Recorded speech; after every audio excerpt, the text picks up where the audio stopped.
So last time, we talked about the writings from the period of the exile. After the people of Israel or Judah had been taken into captivity in Babylon by Nebuchadnezzar, there was the writings that took place there. We covered all that, right? Okay. So now, with the end of the Babylonian period, we enter into what is called the Persian period. The Persian period is right after Cyrus the Great has conquered the Babylonians, and now the Persians are in control. The years we're talking about are the 5th and the 4th centuries BCE, and the dates are about 538 to 330. Why 330? Well, that's when Alexander the Great gets there, and the Persian period is over. So, the books that we see being further compiled, and some of them written during this Persian period, well, we start with the Torah. Now, we talked about that way back, talking about the JED&P authors or sources, but there's still some work and some editing being done around this time. And at this point, when we're talking about the Torah, we're talking about Genesis, Exodus, Leviticus, and Numbers. Deuteronomy's not quite included yet. It will be, but not just yet. And the last work for the Torah is about 250 BC. That's the last possible date for the completion of the final text, based on the manuscript evidence that we had. Now, Deuteronomy, which had been written way before, remember, King Josiah, they're cleaning out the temple and they find the scroll of Deuteronomy and all like that. Well, we know that we only had the first few chapters, or not first few, the middle chapters that had been written at that time. And they will add to the chapters. There will be expansions of chapters 19 through 25. They will add chapter 27 and chapters 31 through 34. And they add those parts to serve as kind of the wrap-up of the Torah. Because in those last chapters, of course, you have Moses leading the people, showing, here's the promised land, and then he's not allowed to go in. So it says, and then he gives us those last words, and there was never a prophet like Moses even unto this day. So the next book, Joshua, begins with Moses, my servant, is dead. So they wrote these last chapters as kind of the bridge into Joshua and what would be set up there. So the Torah and Deuteronomy are wrapped up, finished by this time, by no later than 250 BC. Now, we've talked about Isaiah before, and we talked about Isaiah of Jerusalem, who was responsible for chapters 1 through 39. Then there was second Isaiah, sometimes called Deutero-Isaiah, who was responsible for 40 through 55. Now we have third Isaiah. Was it even his name? Maybe not. It may have been that he represented the same kind of thinking as the first two Isaiahs. But it's a collection of oracles from other prophets, not even just one prophet. There's probably several who are involved in this one section here. It was immediately following the return. Good evening, Tim. It was immediately following the return from Babylonian exile. Tim, we just got started. We're at third Isaiah, or Trito-Isaiah, the third bold thing down there. Third. On the page? Sorry. Oh, Yeah, I always give you a handout so you can follow along. okay. So, third Isaiah, this Isaiah 56 through 66, all from these prophecies that come after the return from Babylon. the Persians had ended the exile for the Jews. It was called the Edict of Cyrus, and somewhere around the year 539 BC. And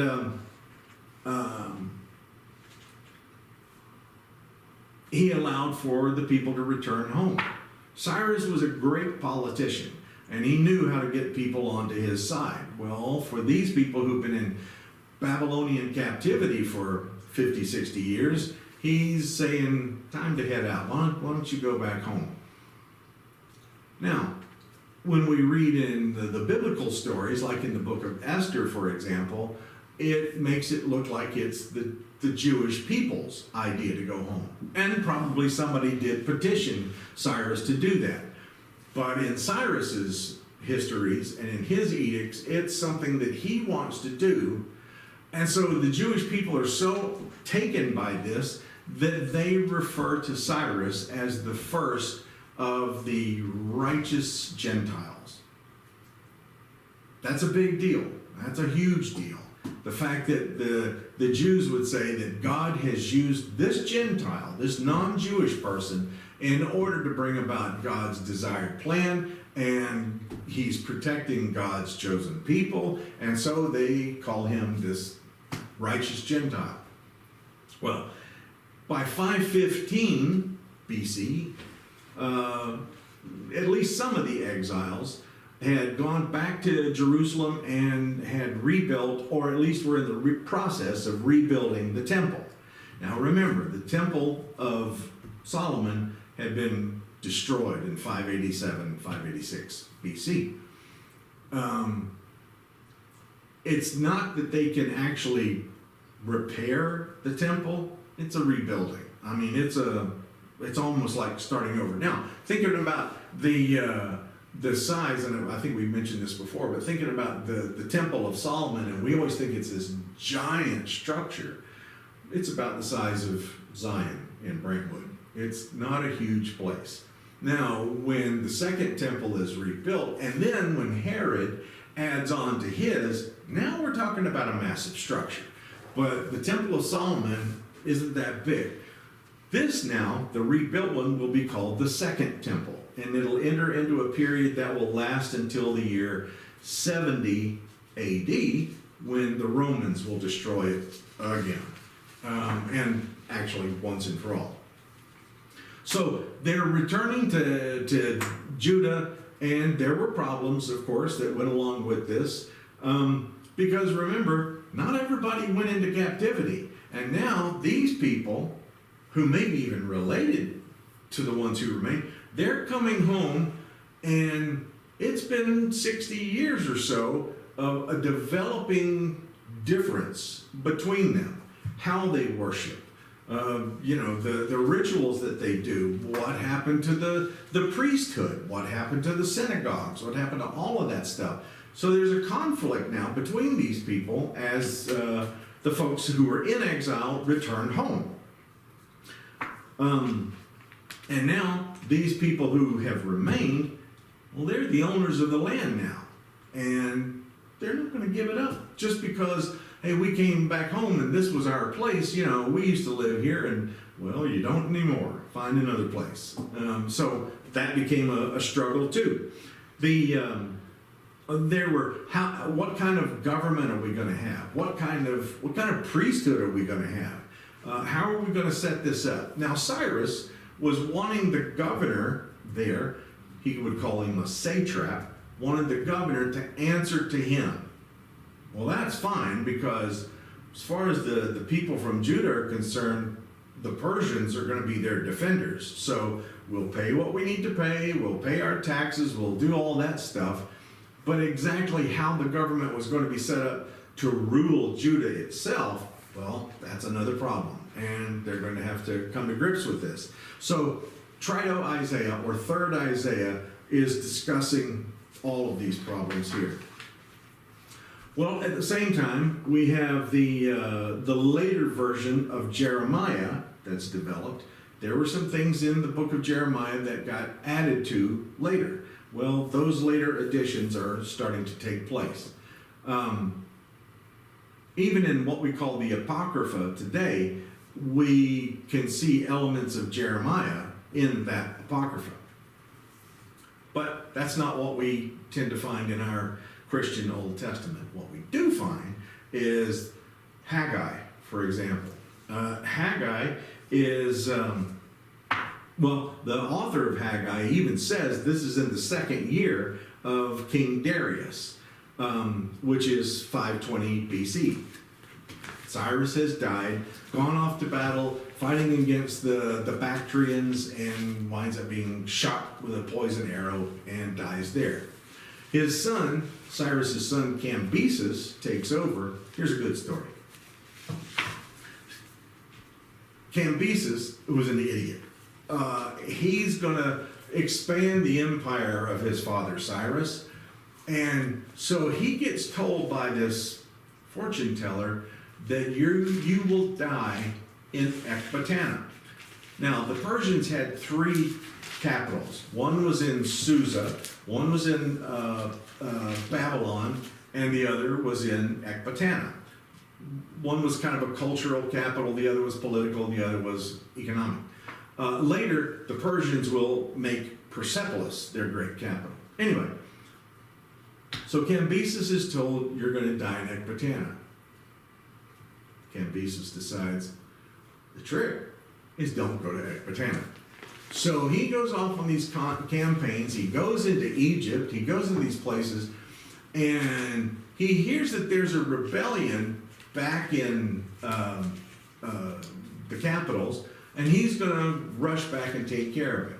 Now, in those days, they didn't really have, a sword has a sheath or a scabbard. We think of them as being these metal things, but not so much back then. They were leather. And so being in the dry Egyptian climate, this leather scabbard gets frail. He hears about this rebellion and he jumps onto his horse, but the leather splits and the sword digs into his thigh. Well, if you hit the femoral artery, 3 minutes, you're gone. Well, he falls off the horse, and they take him into a tent, and there's an old guy in the tent, and Cambyses says, I can't, this can't be it for me. I can't be dying. This isn't the right place. And he calls the guy who's the owner of the tent, and he goes, you got to tell me quickly, what's the name of this place? Oh, well, we loved your father so much that we decided to name it after his capital. Welcome to Ecbatana. So Cambyses dies there. Now, there's no heir for him, so one of Darius's most trusted, Cyrus's most trusted general is Darius, and he becomes the king. So you see Cambyses kind of ignored in the Old Testament, but in the book of Haggai, we're told that in the second year of the reign of King Darius, which would make it 520, Haggai begins his prophecies. Now, this is about 18 years after Cyrus had conquered Babylon and issued the decree of 538, 539, allowing the people to go back home to Judah. Cyrus, again, the master politician, said, rebuilding the temple or restoring the temple is going to help these people restore their religious practices. It'll give them that sense of nationhood all over again, and it's going to make them really good subjects. That's what he's thinking about. Now, exactly when this text gets written, we're not exactly sure. But it's probably within a generation of Haggai himself, of this 520 BC. Now, when you look at Haggai's message, it's all about how urgent it is for the people to rebuild this second temple now. And he looks around, he sees all the things that have gone on and are happening there, and he goes, this is because of your disobedience. This is all happening because you guys have not taken all of this seriously. You've refused to really rebuild the temple. Oh, you're doing a little bit at a time, but you should be really focusing on this. And he says that the temple That's the focus of Israel's great glory. And so to ignore the temple is to ignore Jerusalem's place in the world, setting in the world. Well, at the end of the book, he predicts the downfall of all these kingdoms, talks about Zerubbabel, who's one of the governors of Judah. This is the Lord's chosen leader. But the language here is a little rough. I don't mean rough as in like, profane or anything like that. He's just not polished. He's not the Shakespeare that First Isaiah or Amos is. But he's pretty straightforward. He's not trying to be clever. He's not trying to be, literary. He's just trying to get this message across. And he does. Well, we look at the first chapter, and it contains the first oracle to the people, verses 2 through 11. And then in the next 3 verses, 12 through 15, he talks about the effects that are coming. Then the second chapter has got another prophecy, which was actually a month after the first one was delivered. Then there's a third prophecy, which comes 2 months and 3 days. And the only reason we know that is because that's what he tells us. I mean, might be good in language and stuff, but you can't figure that out. He tells us 2 months and 3 days after the second prophecy. And then there's a fourth prophecy, which is actually delivered on the very same day as the third prophecy. And all of these oracles, these discussions, get referred to in the book of Ezra. In Ezra chapter 5, verse 1, and in Ezra chapter 6, verse 14, they bear a striking resemblance to what we see in Haggai chapter 2, verses 7, 8, and 22. But Haggai reports then, so my point of that was, that lets us know that Ezra comes after Haggai. A long time after? Well, probably not. But still, we know that he is referencing Haggai there. He reports that 3 weeks after his first prophecy, on September 27th, in 521, they earnestly started rebuilding the temple. Now, obviously, he doesn't say it's September 27th or September 7th. It's referring to the Jewish month and tells us the day, and so we know when that is.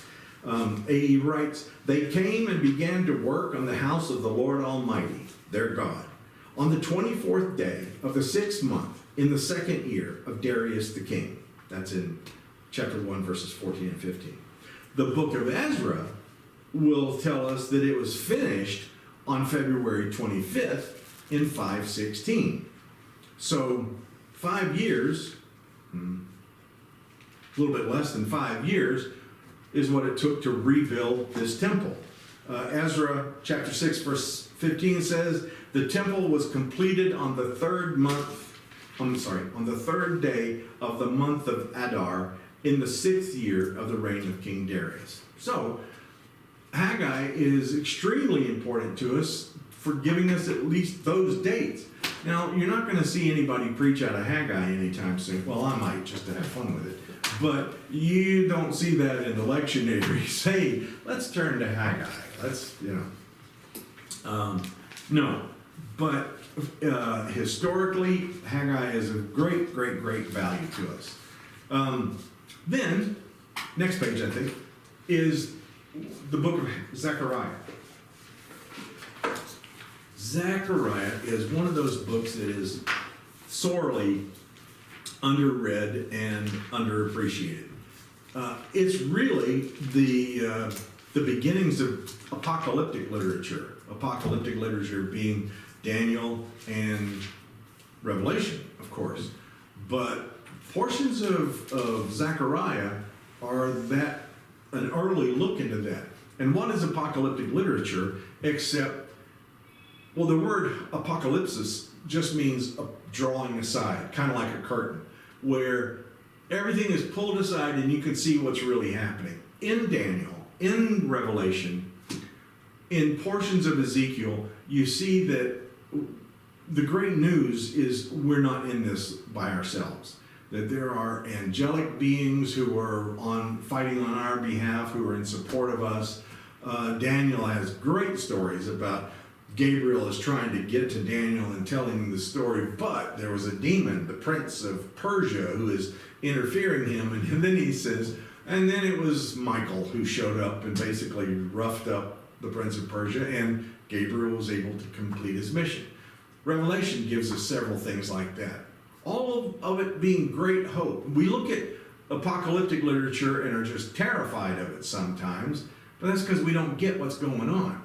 What's going on is the Lord is saying, you're not in this alone. You have all kinds of powers who are working on your behalf. Well, make no mistake, there are other powers who are on the other side, but as I heard one pastor say one time, we looked in the back of the book, we know we win. So, yeah, that's kind of the message of apocalypticism. Zechariah, he's roughly the same time as Haggai, or at least the first 8 chapters are the same time as Haggai. The last 5 chapters, 9 through 14, will actually come from the next century, in the 400s BC. So Zechariah's prophecies all take place during the same time as Haggai, during the reign of King Darius, called Darius the Great. He's actually Darius the First. This is the guy, just so you know, who decided to invade Greece. And there was a big battle fought at the Battle of Marathon. And after the Greeks defeated the Persians, a guy runs back to Athens to tell news of the Battle of Marathon, and it was 26 miles. That's where we get the marathon race from. It is, huh? 26.1? Actually, yes, 26. Okay. Actually, they listed it in furlongs, I think. Yeah. But yeah, so it comes out to be just over 26 miles. So Darius now realizing that, okay, time to mess with the Greeks is probably over with. Now, his son, Xerxes, is going to try it again. And if you saw the movie The 300, or if you've heard of the Battle of Thermopylae, that's where the Greeks, actually the Spartans, hold off this invasion for just enough time for the Greeks to mobilize their army and to form some kind of a resistance. Well, so he's prophesying during the time of Darius,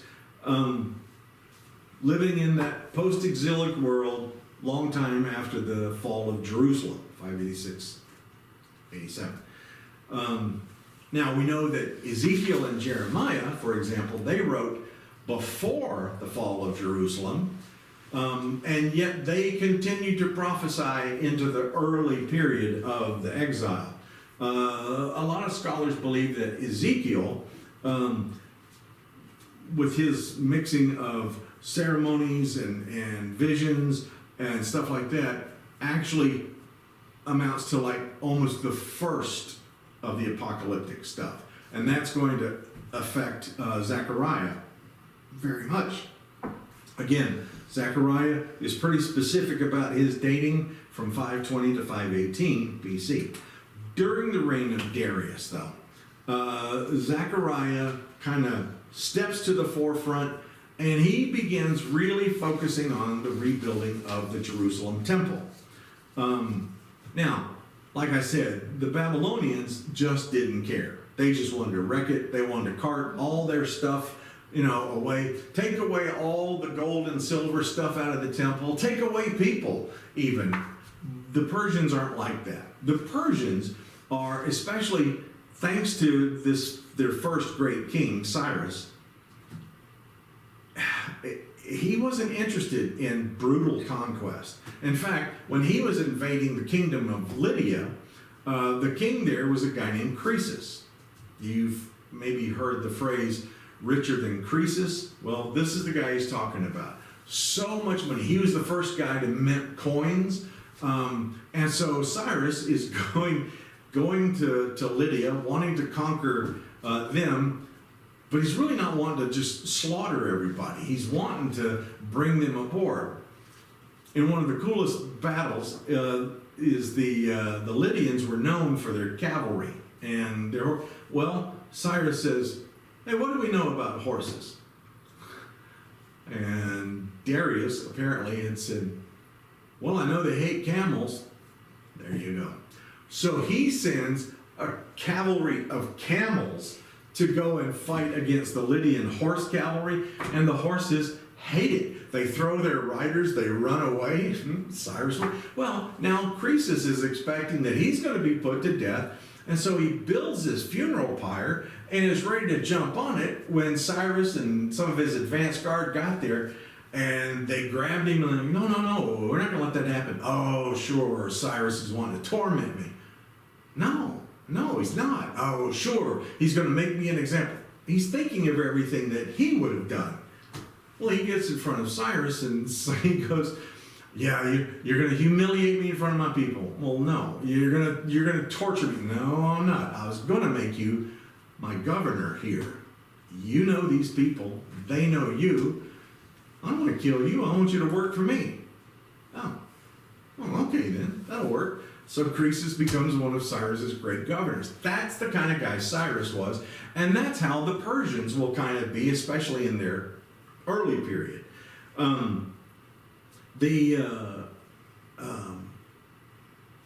The Persians are wanting a strong satrapy, they called it, kind of like a province. They want it to be under strong governors. Cyrus wants to be able to call these guys for advice, wants to be able for them to levy troops if anything should happen. He's wanting each one of these places to be strong in themselves. For the Jews, they said, this is a blessing from God. Again, they called Cyrus the righteous Gentile. And the people said, this is God coming to our defense.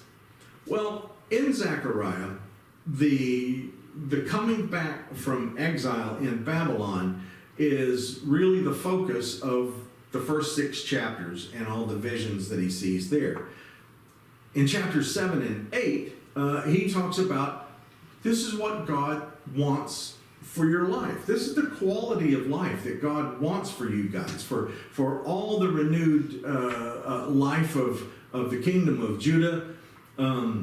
There's all kinds of great promises, and he's saying life should be good. It should be enjoyable. And you've got a king who's going to protect you.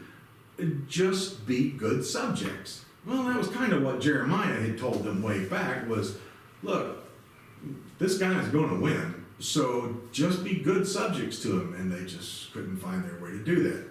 Well, in chapters 9 through 14, he gives 2 prophecies about the future. That, again, is that early apocalypticism, that comfort through revealing who's just involved here. It's not really a fully developed apocalyptic vision like we will see in Daniel or certainly not in Revelation.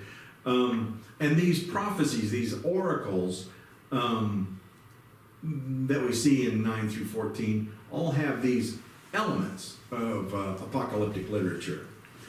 One of the themes that Zechariah points to, and we mentioned it first with Amos, is the day of the Lord, or the day of Yahweh.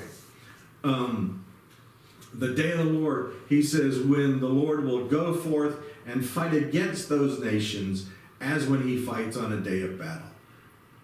Well, that's not really what Amos was saying, remember? Amos was saying, you guys think that the day of the Lord is when all the other nations get jumped on. He's coming for you. The day of the Lord, because you guys have the covenant with the Lord.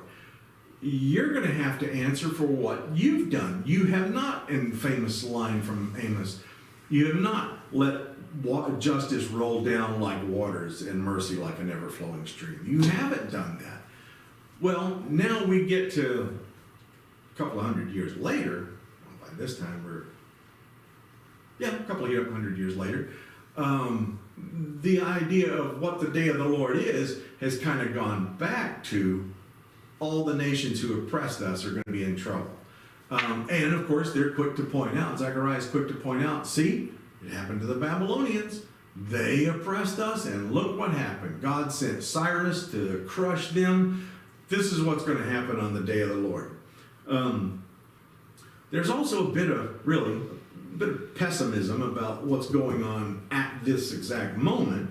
But the future, it's so bright you need sunglasses, as the old song used to say. It says that there will be an ultimate victory on God's behalf, and the entire cosmos will be changed. The last thing that Zechariah has to say is that on the day of the Lord, he says, in that day there shall be no more Canaanite in the house of the Lord of hosts.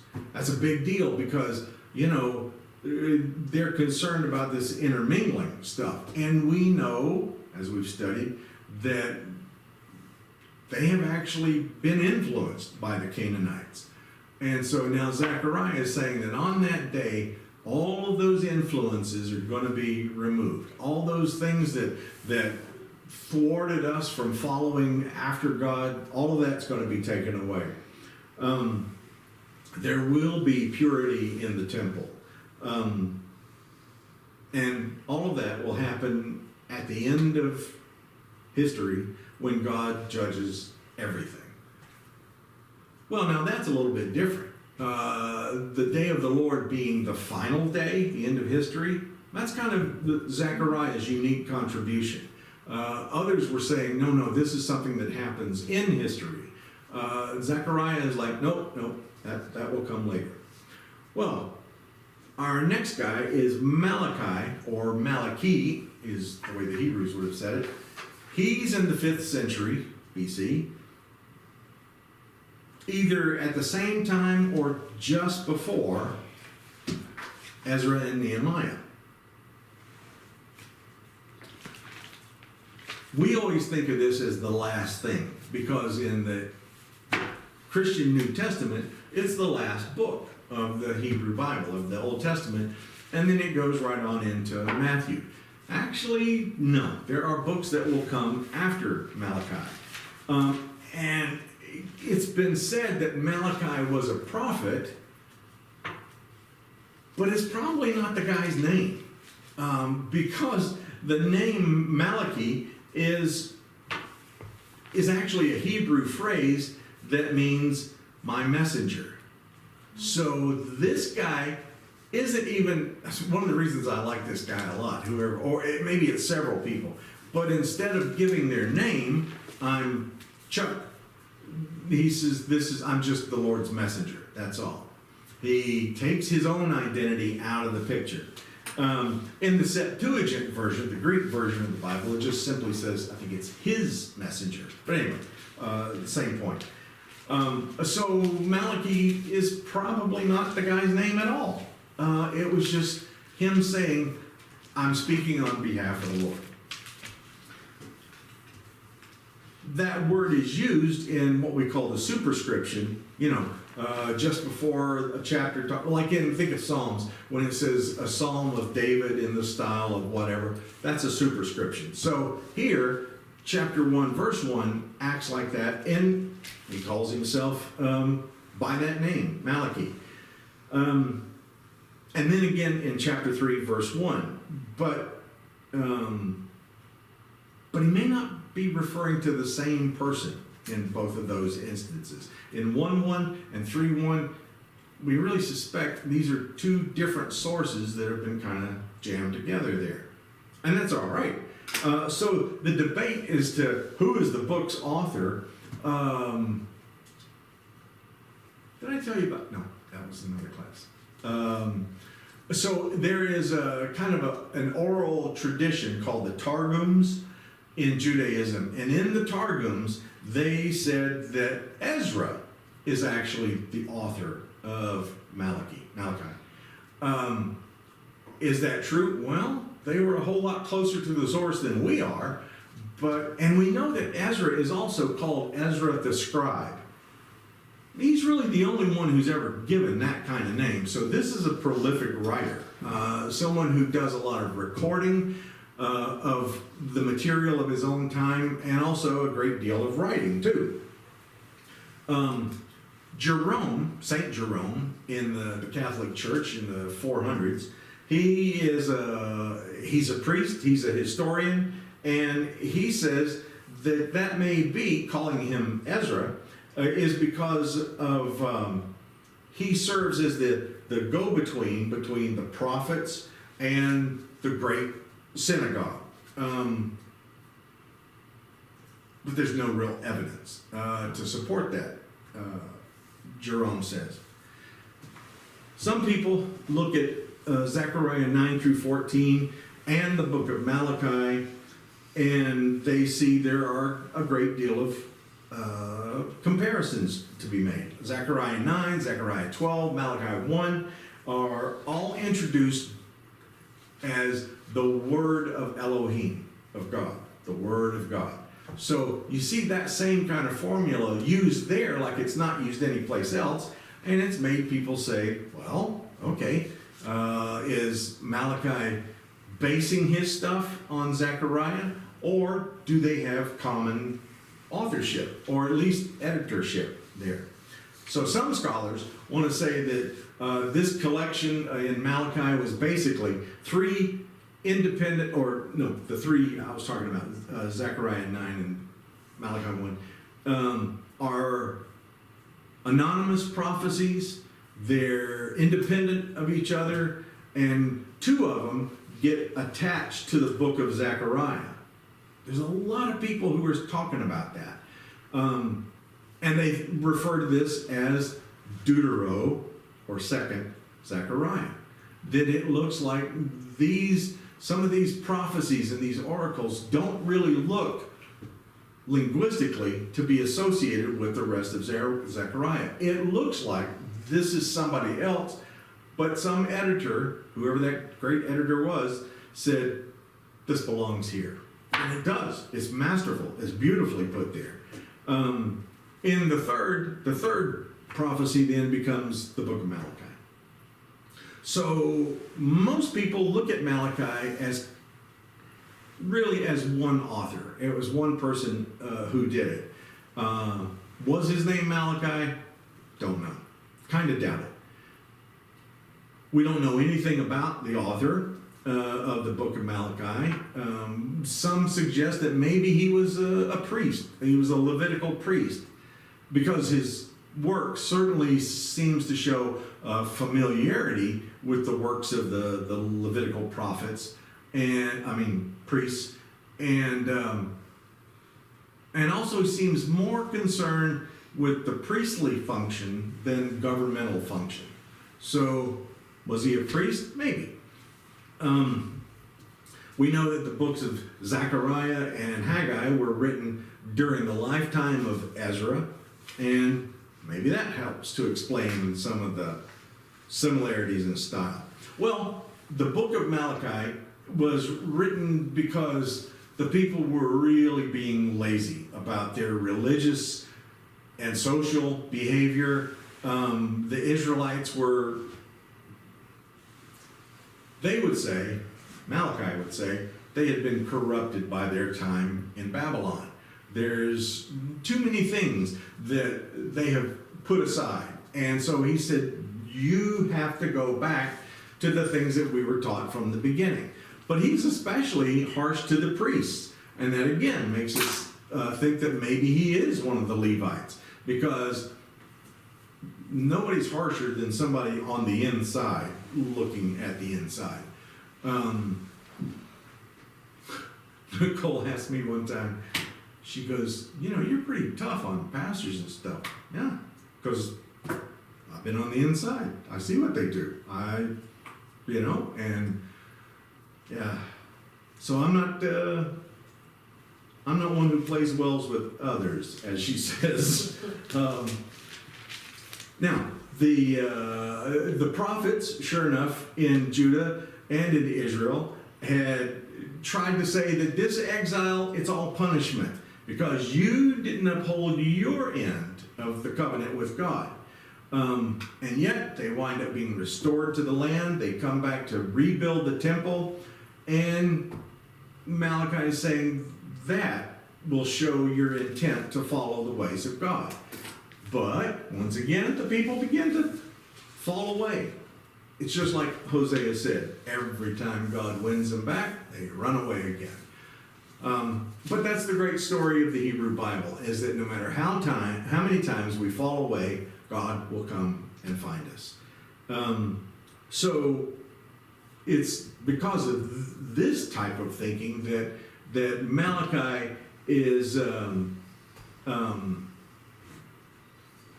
delivering his prophecy, is to people like this. He criticizes the people for not believing in God's justice. He criticizes them because they should have been faithful, even while they're waiting for justice. He goes on to tell them that they haven't been faithful at all. In fact, the people aren't giving God all that God deserves. You are slacking off. Why do you think things will get better if you're not getting better? That's a great sentiment there. You know, why should we expect anything more than what we're willing to put into it? So he then promises or assures the faithful that in the end times, the eschaton, there's a good Greek word, the end times, the differences between those who have served God faithfully and those who did not serve God will become all too clear. The book finally ends, Malachi ends, with him calling on people to return to the teachings of Moses by promising them that Elijah will in fact come back just before the day of the Lord, the day of Yahweh. Well, then we get to Chronicles. And we think of Chronicles as 1st and 2nd Chronicles. They did not. It was one book. The book of Chronicles is, in the Hebrew Bible, one book. In our Old Testament, 2 books, 1st and 2nd Chronicles. In the Hebrew Bible, Chronicles is the last book in the Hebrew Bible. It concludes the third section of the Tanakh called the Ketuvim, the writings. Remember I think I wrote it. Well, anyway, there were in the Tanakh, it was the Torah, the teachings, the Nevi'im, the prophets, and the Ketuvim, the writings. So we wind up with the books like the Song of Songs or Ecclesiastes. Those are in the writings. Ironically, Proverbs, Psalms, which would look like belongs in the writings, is actually included in the prophetic books. That may be the reason that Jesus quotes from Psalm 22 when he's on the cross, is because he's referencing Psalms as a prophetic book. Well, so Chronicles is, it's got the genealogy, good grief, starting with Adam and going down through the history of the kings of Judah and Israel, all the way up to the Edict of Cyrus, where he tells them, go home, in 539. In the Septuagint version, that is the Greek translation of the Hebrew Bible, the Greeks were the first ones to divide it into 2 separate books. And that happens in the 3rd century BC. Why? Why are they separated? And so, because they actually were breaking it up kind of into, pre-exilic and post-exilic. It made it, to them, made more sense of this is the history of Israel, people of Judah, people of Israel, and this is what happens after. Okay. So, yeah. So, for us, Chronicles is referred to as the books of Chronicles, or First and Second Chronicles, because again, Jerome called it the Chronicon, the Latin name, simply referring to, the annals or the histories of the Israelites. It's also called, in its Greek name, it's called, referred to as the books of the Paralipomenon, which, there won't be a test on that. That Greek version of the Jewish Bible called it that, the Paralipomenon, because it means things left out. They looked at it as things that were not included in the books of the Kings or in Joshua or Judges or any of those things like that. So here, we're going to kind of clean all this up like it's a supplement to the other stuff. Genesis through the books of the Kings. But that's probably not right either, because everything that we find in Genesis through the books of the Kings is just repeated. It's not expounded on, and it's certainly nothing left out. It's just repeated with a little bit of commentary on the end too.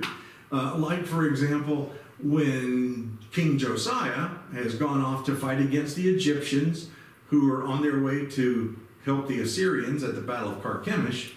Well, in Kings, it's just off he went. He thought that was the right thing to do. When you read the same event in Chronicles, the chronicler is saying he shouldn't have done that. That was against the will of the Lord. Well, he's writing, 200 years after the event. Anyway, in the Christian Bibles, we find the First and Second Chronicles following First and Second Kings and coming before Ezra and Nehemiah. It's the last history-oriented book of the Bible, whereas Genesis through Kings was all about the history of the people. Chronicles will kind of revisit those histories, and that'll be it. From then on, you go to stories and legends and famous people, and certainly the prophets. So the way we have it, it's kind of like, okay, we got the history books here, now let's move on to the poetic books, now let's move on to the prophets, and then we'll even divide the prophets into the horribly named major prophets and minor prophets, which should have just been the longer and shorter prophets, because there's nothing minor about Amos or the rest of those guys. So the last event that we really see in the book of Chronicles, it's during the reign of Cyrus the Great. So that obviously tells us it can't be any earlier than 539. That's our earliest possible point.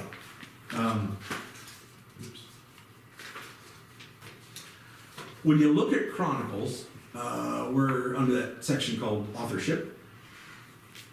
It looks to be the work of a single person, one individual, probably male, probably a temple priest, probably from Jerusalem. We know that this guy is well read. He's a very good editor and a pretty fair theologian for his time. He used the stories from the Torah and the prophets before to carry out these messages to his audience and to people who lived along the same time, the political elite, the literary folks who were in Jerusalem during the time of the Persian Empire, sometimes called the Achaemenid Empire, just based on the family name of Cyrus. Now, Jewish and Christian tradition looks at this author as somebody in the 5th century, as the guy Ezra. Gave his name to the book of Ezra. And Ezra is also believed by the rabbis who wrote the Talmud that he had written both his own book, which was, again, Ezra and Nehemiah. There were 2 books. It was the book of Ezra. The Greeks, again, separated it into Ezra and Nehemiah. And in our Christian Bibles, we see the books of Ezra and Nehemiah. In the Jewish Bible, in the Hebrew Bible, it is one book, Ezra, or Ezra-Nehemiah. Sometimes you'll see it like that.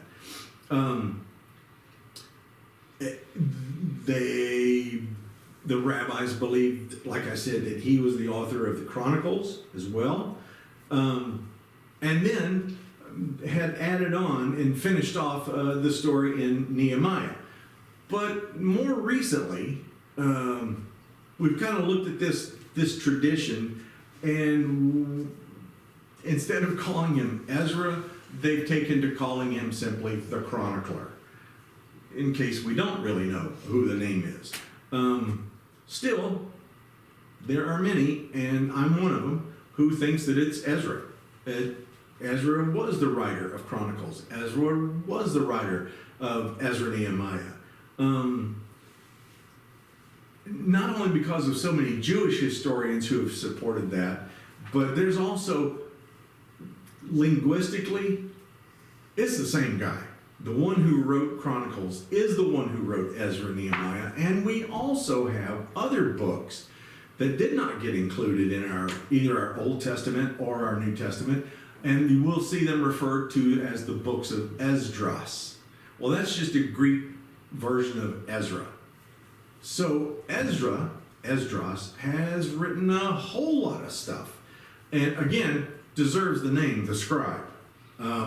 We look at in the content there, much of what we see in the books of the Chronicles is a repetition that we found in the other so-called historical books, not only from Genesis, but all the way to the end of Kings. And so Ezra, the scribe, not only as a writer, but also as a researcher, has access to these books. And so he's drawing on these books to write the books that he's compiling. A lot of people think that Chronicles is just a Hebrew word midrash, a commentary on the books of the Kings. Yeah, kind of. But again, still, that's not altogether accurate because they don't really mention the older books. In a midrash, a Jewish commentary, they will talk about in Genesis chapter 2, verse 6 or whatever. He doesn't do that at all. He's simply writing his version of the story there. And a lot of people think that maybe he's just trying to write a clarification of some of those stories there, or an alternative, or an alt history. Well, the origins of Ezra and Nehemiah it begins during this time also, but it itself will undergo revisions and editings, and that'll keep on going until somewhere around between 300 and 200 BC, what they call the Ptolemaic period, the period of Egyptian influence. So Ezra and Nehemiah is the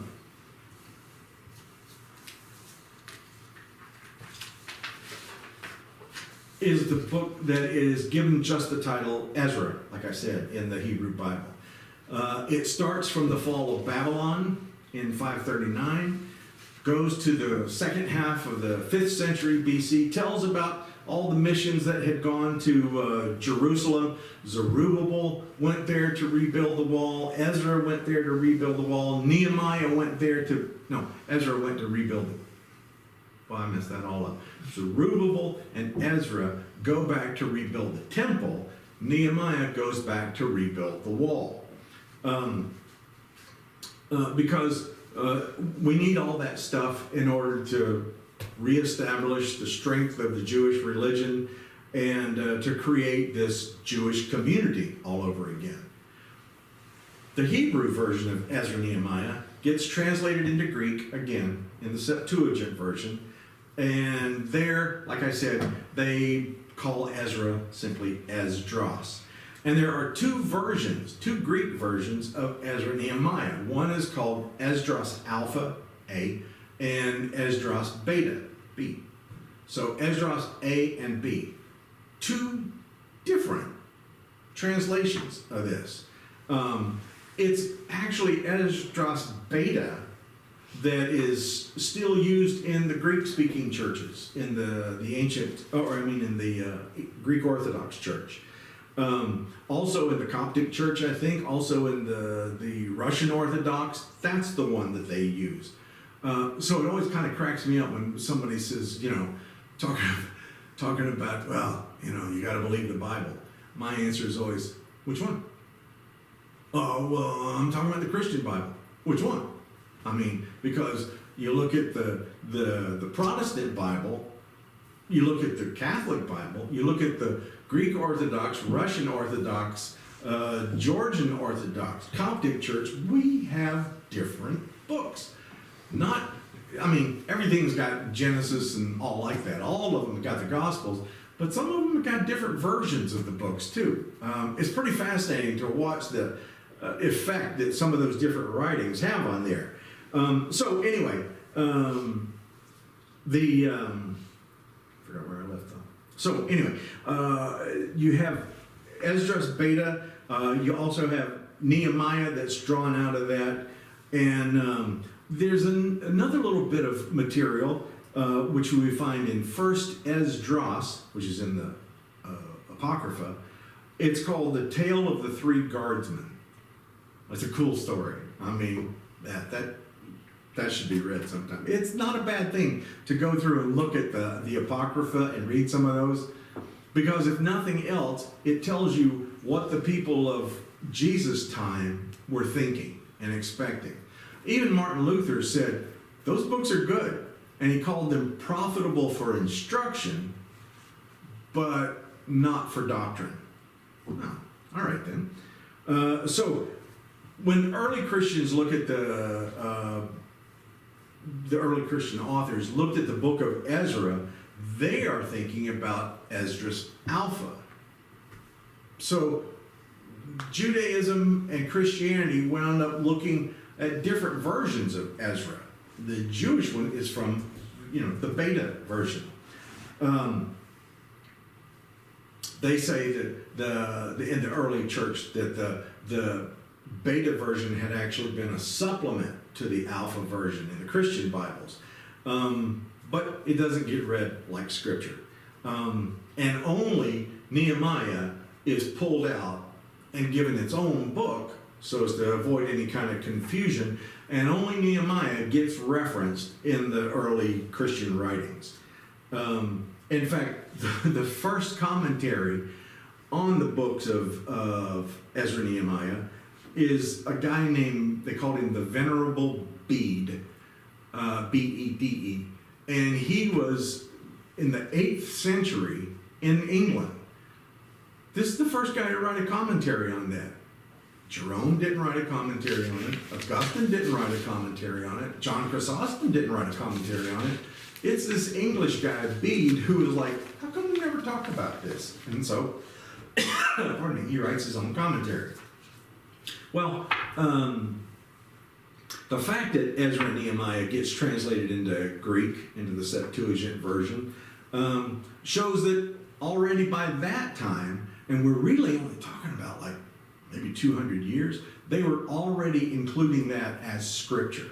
They were accounting Ezra and Nehemiah to be Scripture. The Jewish Bibles, like I said, treated as a single work, just Ezra, and that's until the 15th century. But modern Hebrew Bibles will still include these texts from the Masoretes, somewhere around like, 800 AD. We'll include those texts there that shows it is one complete work. Ezra and Nehemiah is all one. In Ezra, you see 3 themes that are involved there. God's use of foreign rulers. I mean, why not? Cyrus had just saved their bacon. So God uses foreign rulers. Talks about the opposition to Israel from its It's foreign neighbors. And of course, who's he talking about except Moab and Ammon and Edom? Those guys who had been age-old enemies from way back in the time of the patriarchs. And the need for Israel, and this is where Ezra turns into a bit of a jerk, is he begins proclaiming that Israel needs to be separate from everybody else. Ezra is saying that, you know what, if you got foreign wives that you married in Babylon, send them back and send the kids with them. Why send the kids? Because you're only Jewish if your mother is Jewish. Yeah. So if you're a Jewish woman and you've married a Babylonian man, well, you're Jewish and your kids are Jewish, but send him packing. That's why we also start to see certain laws, like in Leviticus and other places where it talks about don't mix meat and dairy on the same plate. Don't plant two different crops next to each other. Don't have garments that are made from different materials. Is it important that we don't wear shirts that are made of cotton and whatever other thing? What else would you put with cotton? Linen or? Polyester. Polyester. No, that's not the point. The point was talking about purity, talking about not blending these things. Now, you wind up having a bit of a disagreement between Ezra, who's saying, don't be attached to these foreign people, don't have foreign influence, and then you have the book of Ruth that says, oh wait, Ruth was from Moab. In fact, she becomes the grandmother of the great king, David. So Ezekiel at one point talked about Israel limping along with two opinions. Well, this is one of them. Some of them are saying, throw out any foreign influence, and certainly Ezra is. And others are like, no, God is the God of all nations. So there's a bit of a struggle there with some of those. In the last half of Nehemiah, it kind of shifts emphasis to Ezra and Nehemiah in instructing the people of the law and dedication of the wall, and all of these showing a reviving of life in the Jewish community. Now, when Ezra stands in front of the people, it says that he made them stand there when he read the whole book of the Torah. Oh my gosh, how long did they have to stand? Honestly, I'd have moved back to Babylon at that point. I was just like, wait a minute, how often are we going to do this? And come to find out, they do it yearly then. They will have the people, so everybody calls in sick on the day before, reading of the Torah. But yeah, it was to drive home to the people, this is what's required of the people of God. We talked about Ezra, we talked about Nehemiah, talked about Zerubbabel a little bit. These two guys, Ezra and Nehemiah, this is the big debate. Which one came first? Well, I know we look at the book and it says Ezra and Nehemiah. And we hear that Ezra was going back to build the temple, Nehemiah was going back to build the wall, but which is which? Well, in Ezra chapter 7, verse 8, it says that Ezra arrived in Jerusalem in the 7th year of King Artaxerxes. Okay, just so you know, there was Cyrus, then Darius the first, then Xerxes the first, then Artaxerxes the first, and then lather, rinse, repeat. Then you have Darius the second, Xerxes the second, and Artaxerxes. So here's King Artaxerxes arrives in the 7th year of the king. Ezra arrives in the 7th year of the king, while Nehemiah records that he arrives in Artaxerxes' 20th year. Well, all right, on a face value reading, that looks like, okay, pretty easy to understand. Ezra came first. One in the 7th, the other in the 20th. If that was Artaxerxes the first, then that means that Ezra showed up in 458 and Nehemiah showed up in 445. Nehemiah 8 and 9 shows them appearing together. And it kind of looks like, well, okay, maybe that's like that. But in 1890, this guy, biblical scholar, shows up and says, look, Ezra's Artaxerxes is actually the second, and that the sequence should be reversed. He says that Nehemiah showed up in 445, but Ezra shows up 47 years later in 398, and there's been some remarkable evidence about that. Nehemiah's mission to go rebuild the walls, and then in Ezra chapter 9, verse 9, it says that when Ezra got back to Jerusalem, he found the walls already in place. Well, then that must be right. If we're going to take the text at face value, Nehemiah must have gotten there first and rebuilt the walls. And politically speaking, a city would want its walls intact first. And especially with a king like Cyrus, he wants Jerusalem able to defend itself long enough for him to get there. So it kind of makes sense that it would go that direction. So he finds the wall in place, and then Nehemiah lists all these returnees who came back with Zerubbabel, but he doesn't know anything about or he doesn't mention anything about the 5,000 who came back with Ezra. All of that makes us think these got turned around somehow. And when we're talking about a couple of thousand years, it's easy to happen. Not that it makes any difference whatsoever, and nobody's salvation is going to be in peril because Nehemiah came first. But still, like I said, I'll tell you everything. So that's a good place to almost right on 7 o'clock. Yeah. Next time, we're going to talk about the period of the Greek period. We're not done because there's still a very significant book called the Book of Daniel. Daniel will be the last book of the Hebrew Bible written.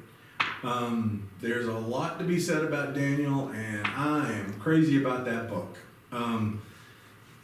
Yeah, so we'll talk about that next time.